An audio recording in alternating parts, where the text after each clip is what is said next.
ہم کہتے ہیں کہ اللہ تو ہم سے 70 ماہ سے زیادہ پیار کرتا ہے نا، تو وہ ہمیں آزمائش میں کیوں ڈالتا ہے؟ ہم کہتے ہیں کہ اللہ تو جانتا ہے کہ ہمیں کس چیز کی خواہش ہے، تو انتظار ہی کیوں کرواتا ہے، بن مانگے کیوں نہیں عطا کرتا؟ ارے ذرا یہ سوچو کہ آپ کی اگر یہ معمولی سی آزمائش نہیں بھی آتی تو اللہ سے کیسے جڑ پاتے آپ؟ اگر دعا نہیں ہوتی تو اللہ سے ہم کلام کیسے کہہ پاتے؟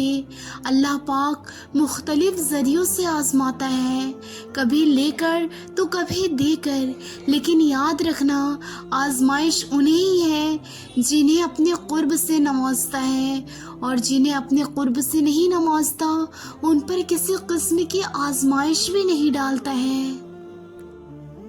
نہ جانے اس وقت کن کن لوگوں پر اللہ کی آزمائش ہو، لیکن یقین کرو ایک بار آزمائش سے ہارنے کے بجائے اٹھنا سیکھو، خود کو مضبوط کر کے سب کچھ اللہ پر چھوڑ دو، حقیقت کو تسلیم کر کے دیکھو، توکل کر کے تو دیکھو، پھر دیکھنا کیسے روح کے اندر تک سکون ہی سکون بھر جائے گا۔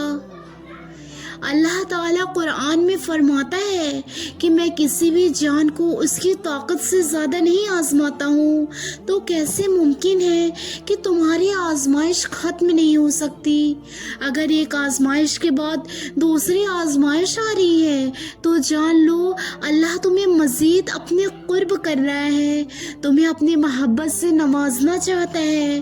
وہ جب تک آزمائے گا جب تک تم مکمل اس کی محبت سے سربرو نہ ہو جاؤ، وہ تب تک آزمائش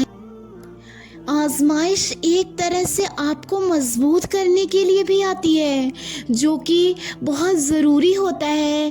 اللہ جانتا ہے کہ بہت کمزور ہو آپ، اس لیے انہیں چیزوں کو ذریعے بناتا ہے، وہ آپ کی من پسند ہوتی ہے، اور یقین کرو ایسی آزمائش سے آپ اتنے مضبوط ہو جاتی ہو کہ کوئی آپ کو کچھ بھی بول دے کوئی فرق نہیں پڑتا، کیونکہ آپ خود بھی مضبوط ہو جاتے ہو اور اللہ سے آپ کا رشتہ بھی مضبوط ہو جاتا ہے۔ پھر آپ سب کچھ اللہ پر چھوڑ کر بے فکر ہو جاتے ہو، کیونکہ آپ جانتے ہو جو مالک آزمائش دیتا ہے اور وہی ہم سب کو آزمائش سے نکالتا بھی ہے، کیونکہ ہم نے سنا ہے کہ اللہ ہر چیز پر قادر ہے، اور بے شک وہ ہر چیز پر قادر ہے۔ جن لوگوں نے آپ کی تکلیف دی انہیں معاف نہ کر سکیں تو بھول جائیں، اپنے معاملات اللہ پر چھوڑ دیں، مسکرانے اور خوش رہنے کی کوشش کیا کریں، اور یہ یقین رکھا کریں کہ جو زمین سے نہیں ہوتا وہ آسمان سے ہوتا ہے اور ضرور ہوتا ہے۔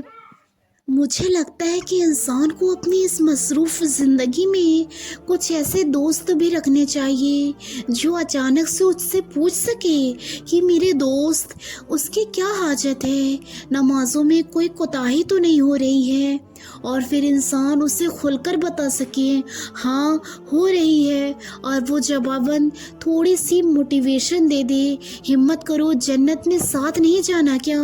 اللہ آپ کو اور مجھے ایسے لوگوں کے ساتھ اٹھنے اور بیٹھنے کی توفیق عطا کرے، اور ہمیں ایسے ہی دوست دے جو ہمیں نیکی کے راستے پر لے کر چلے، نہ ہی بدی کے راستے پر، کیونکہ سچا دوست وہی ہے جو ہمیں سیدھا راستہ دکھاتا ہے۔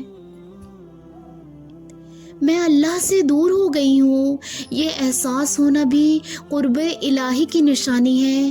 اللہ جن سے محبت کرتا ہے انہی کو احساس دلاتا ہے کہ میرے بندے مجھ سے دور کیوں ہو رہا ہے۔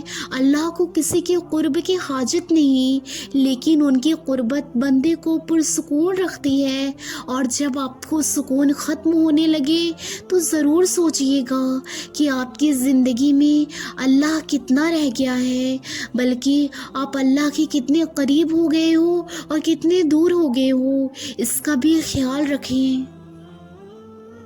ہمت نہیں ہارنا، کمزور نہیں پڑنا۔ تمہیں پتہ ہے چیزیں آسان ہونے سے پہلے مشکل ہو جاتی ہیں۔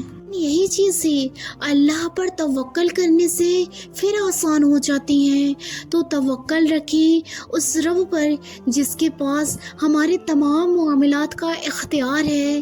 اس پر بھروسہ کرو گے تو کبھی ناکام نہیں ہوگے، بلکہ تم اپنی ضرورت سے زیادہ پاؤ گے، کیونکہ اللہ جب دیتا ہے تو وہ بے نیاز دیتا ہے، وہ ہماری ضرورت سے بڑھ کر عطا کرتا ہے۔